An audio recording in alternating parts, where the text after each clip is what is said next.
That was an experience. I'm back. All right. For those live in the chat, let me know if you can hear. Are you there? And if you can hear me. But before we start again, because we're going to relaunch this whole thing. All right. Thank you, Casual. I appreciate it. All right. You should be able to see me too. I don't know what happened. Literally, it just said, hey, we disconnected your mic and your camera. And then it stopped. So anyway, and we're live. What's going on YouTube Live and Facebook Live? It's your boy, Billy Rowe. Today is Wednesday. And if it is Wednesday, you should know what that means. It's time for the Wednesday word. That's Wednesday word. Jumping straight into it, tonight's topic, if we can stay online this time, is create joy.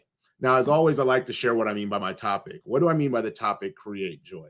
Really, what I mean by that topic of create joy is how joy, our ability to create joy and our ability to achieve joyous moments in our life is well within our grasp, regardless of the circumstances that are going on in our lives, whether things are up or things are down.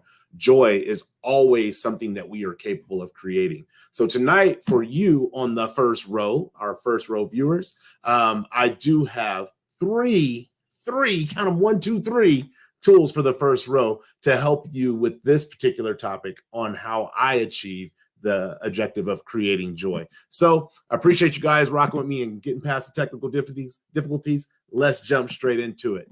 So the very first tool when it comes to creating joy that came to mind for me, and I really felt like it was a very important tool, was only bring what you want into the next day.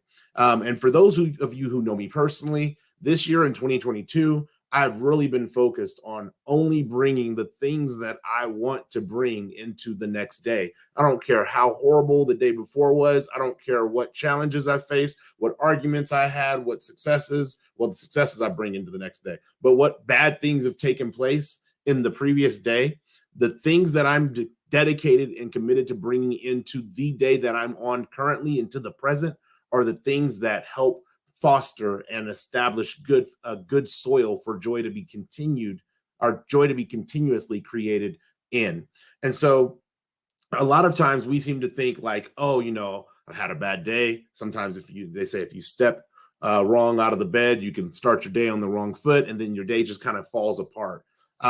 I say that only bring what you want into the next day, but really what it comes down to is only bring what you want to bring into the next moment. That's where I'm kind of at this point, because the day thing got really easy on saying, hey, look, yesterday is a wash, didn't go that well, didn't get the right amount of sleep, whatever. Today's a new day, new opportunity. I've started taking that same mindset into account into the next moment. Hey, if my lady and I have an argument, okay, we had an argument. How do we move past that?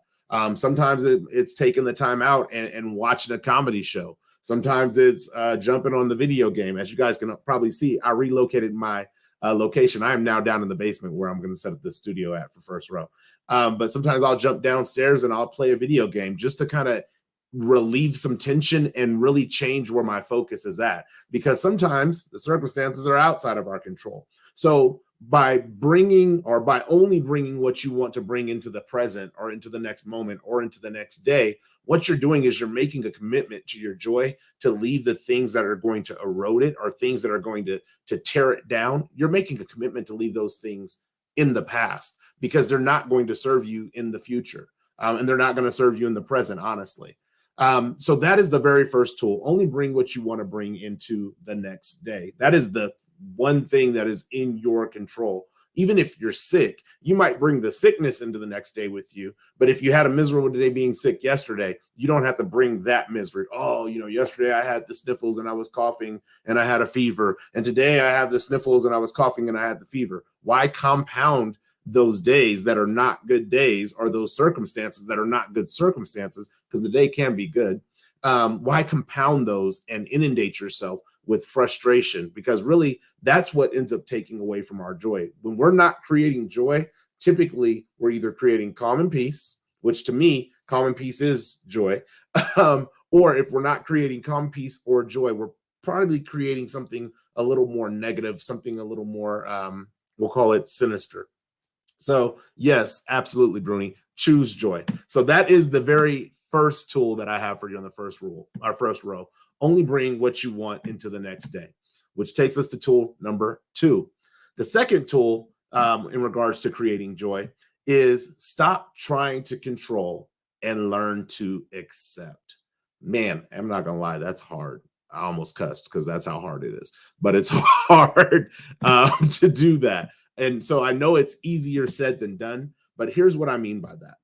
It's not about accepting the circumstances. Oh, well, I'm broke. I'm always going to be broke. And I just need to find out how to be happy with being broke. That's like a defeated mentality. I'm not talking about stop trying to control that and accept that you're always going to be broke. That's not what I'm talking about.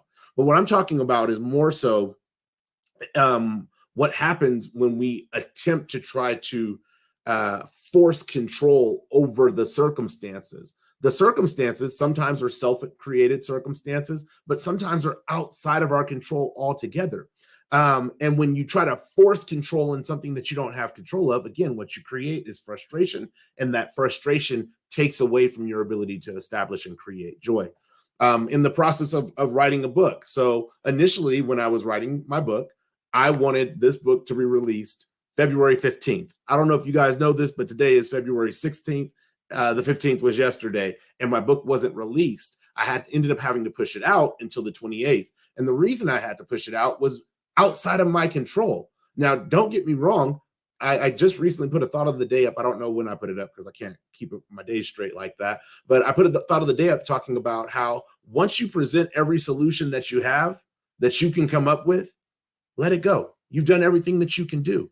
And that's really what this tool is about, is stop trying to control and learn to accept. Learn to accept that you gave it everything you had, that you put your best foot forward, that you've done everything that you can do, and then take a step back.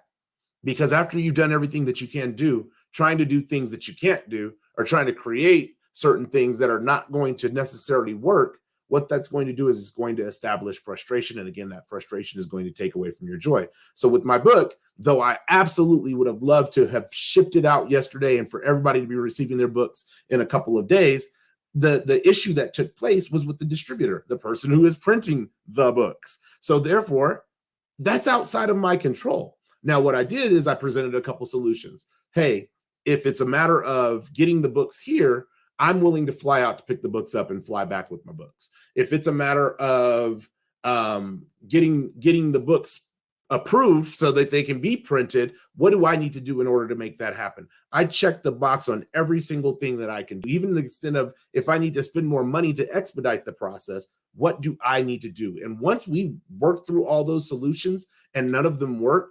unfortunately, the only solution I was left with was, well, you got to push your shipping date, your release date, so that way that the people who have purchased your book know that, hey, it's going to be delayed. And so that's what ended up happening. As frustrating as that was, when I let go of the control that was outside of my ability to change after I did everything that I could do, and I accepted the fact that, hey, the book has to be pushed back, all of a sudden I was able to be joyous about my book again and not disappointed and not let down by the fact that I didn't reach the deadline that I wanted to reach. Because at the end of the day, when you start accepting things like that, I now am back in a space where it's like, hold on, Billy, you were about to lose the joy that writing an entire book, like a whole book was created. You're going to lose and sacrifice the joy of that moment because you couldn't hit the due date of February 15th.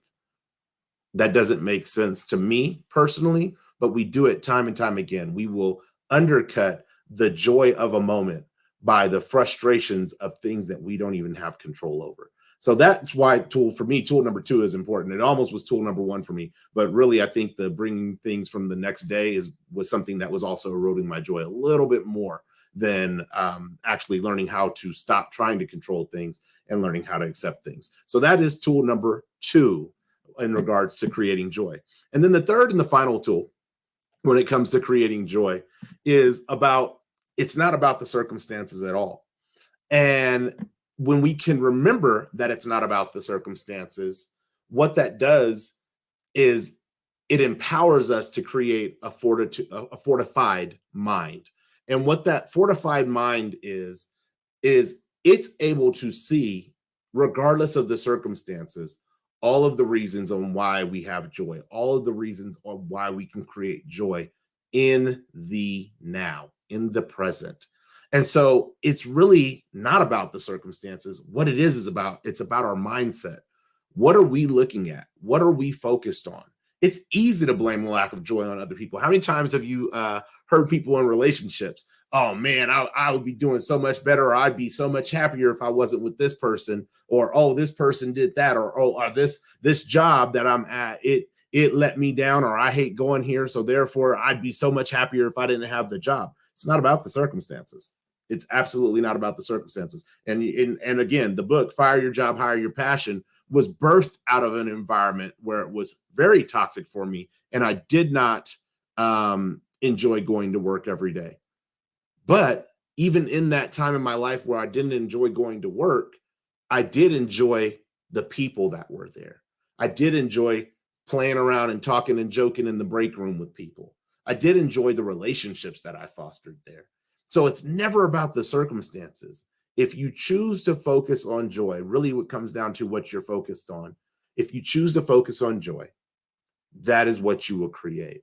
If you choose to focus on misery, if you choose to focus on woe is me, today I'm sick, today I'm healthy, if you're focusing on things that are circumstantial and that can have to do with you, but are not necessarily always driven by you, then you're going to find yourself frustrated. And I cannot stress enough, because this is like the fourth time I've said this, frustrations is going to deteriorate the foundation for you to establish and create joy upon.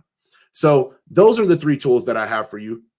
I want to go over them again really quick. What's going on, Brother Malaham? I'm sorry, I've never seen you live, but I guess Facebook is the space for you. So I'm with it. I'm glad I brought that into the loop. But let's go over the three tools again really quickly. The first tool in regards to creating joy is only bring what you want into the next day. Everything else, in short, let it go. It doesn't have to come. It's extra baggage. And if it's not going to help you on your journey, let it go. Number two is stop trying to control and learn to accept. The more you try to force it, the less joy you will be capable of creating. Number three is it's not about circumstances. At the end of the day, we all have circumstances. And yet, some of us still find ways to create joy. So it can't be about the circumstances, because people experience loss, people experience illness, people experience happiness, people experience financial burdens. So if we're still able to create joy, it's really not about the circumstance. It's about the mindset. So with that, as always, with the Wednesday word, I like to share a personal story that kind of got me thinking about this particular concept. With this particular Wednesday word, it's funny and it's kind of strange. But what got me thinking about this concept was a dream that I had, and it was a waking dream. I don't know if you guys have ever had dreams where like you wake up and you're still kind of in the moment of the dream. But it was a waking dream that I had. And I was in this dream. It was very stressful because I was fighting like 4 people. And I mean, I was like violently fighting like 4 people in this dream. And so after beating up 3 people, I had 1 person left that I was fighting. And I kind of created this distance in this space between us. And don't judge my dreams, guys. I'm just don't judge my dreams.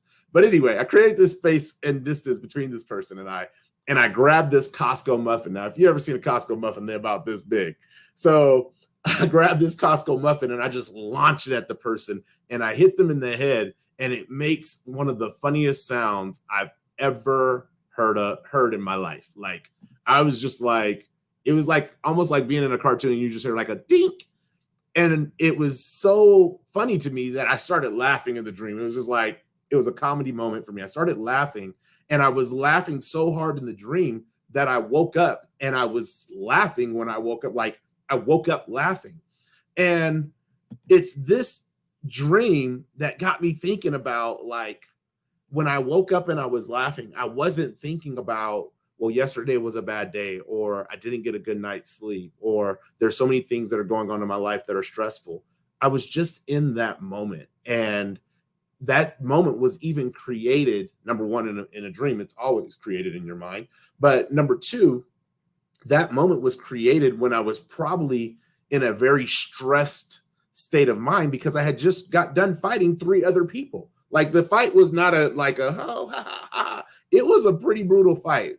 But so to get to this place where you're in this stressed situation and to throw a muffin and hear a sound and to laugh and wake up with joy and not stress, it started getting me on this going down this rabbit hole of how do we create joy? Like, how do we wake up laughing after something so stressful? And how does that laughter, for some reason, like resonate with us in reality? Because when I was laughing and I woke up laughing, it wasn't like I woke up grumpy. It was like, no, I woke up laughing and I was like tickled by the fact that I was like, man, your dreams are wild sometimes. But it's that's what got me thinking about how to create joy. And once I started thinking about how, number one, the dream space is all this mental space, and the joy that I had that I woke up with in reality was created from that mental space. It wasn't created from the circumstantial space around me in the moment. It was created from a mental space. Once I received that realization, it was like, holy crap, why are we not creating joy more often? And that's where I started looking at the tools, the things that I have been doing, not only this year, but across the course of my life, to try to establish and create joy. I think sometimes we leave ourselves on autopilot, and in being on autopilot, we experience circumstantial depression, but we don't know how to create joy when we're experiencing those circumstances that are driving our depression. But it's about not forcing that control. I could easily have said, what am I laughing about? That was just a dream. That's not reality. I got things to do. I'm still waiting for my book to get here so I can get to work. I could have looked at a lot of things that were going on in life. But why create misery, frustration, and irritation when you can take that same amount of energy and create an abundance of joy in your life? And really, that's what creating joy is about, is creating as much joy in your life that is possible so that you can live a fulfilling life that is full of happiness and appreciation and gratitude and acceptance for what this life has to offer. So that's what I got for you guys for the Wednesday word today. I really hope you have enjoyed the Wednesday word. Please remember, this is your last week, really, to be able to get the copy or pre-order your copy of Fire Your Job, Hire Your Passion. That's exclusively at firstrow.com. I do have some amazing news because I did receive the first batch of books today. I don't know if you guys have ever had 30 boxes delivered to your house from UPS at one time, but my gosh, it's an overwhelming but a great feeling at the same time. But when I opened the box, actually I have a copy of the book here. Let me see if I can get it. There was this little thing here that says bestseller, national bestseller. I would like to thank each and every one of you who have supported this book, this project, this passion project of mine of getting this book out. There's some metrics you have to hit in order to get a national bestseller seal on your book. And I cannot tell you how proud I am for the circle of people that I have in my life. I cannot tell you how grateful I am for the people that believe in me, even when I sometimes struggle to believe in myself. And so I want to thank you for that. So when you do receive your book, it will have a national bestseller seal on it. And know that that is only made possible by you, the First Row viewers, and the people that you guys connect with. So I appreciate that. Secondly, the next Wednesday word, because we always have one in the queue, the next Wednesday word that will be coming will be next Wednesday, February 23rd at 6:30 p.m. Pacific Standard Time, 9:30 p.m. Eastern Standard Time. That topic will be There's Always More. If you want to know what that one's about, you're going to have to tune in live or catch the replay. Man, I can't wait to do that one. And I'll give you a heads up that after that one, because I have a couple of things that I need to do in, we call it real life, I guess, because this is my virtual life. But in real life, there's a couple of things that I actually have to do in the following 2 Wednesdays. So those will be Wednesday word premieres that will be pre-recorded but they will still have all the content. And for the ones that are pre-recorded, I always sit in on the live. So if you want to engage in the live chat, you're welcome to engage with me in the live chat. Gina, what's up? Um, Other than that, man, it's a great time in the Row residence, and there's so much to look forward to in 2022 and beyond. I want to just encourage you guys to create as much joy as possible in your lives, because again, life's not fun. It feels very draining when everything is focused on misery and frustration. So with that, as always, if you like this video, share it. If you share it, like it. I'm always happy to engage with you in the comments. I'm always happy to engage with you in the live chat. Appreciate everybody tuning in live and bearing with me for my technical difficulties. But share this information, get the word out. And as you read the book, share the book, because I promise there's so many gems in there, not because I've written the book, but there's so many gems in there because I've poured a lot of vulnerability and life into that book. So if you like that one, share it and engage with that as well with others. But other than that, I thank you guys for tuning in live. I can't wait until we get to go into the next topic. There's always more. But if you need to reach me, you know how to get in touch with me. And I'll see you guys next time. One love, peace, and God bless. Thanks for sitting.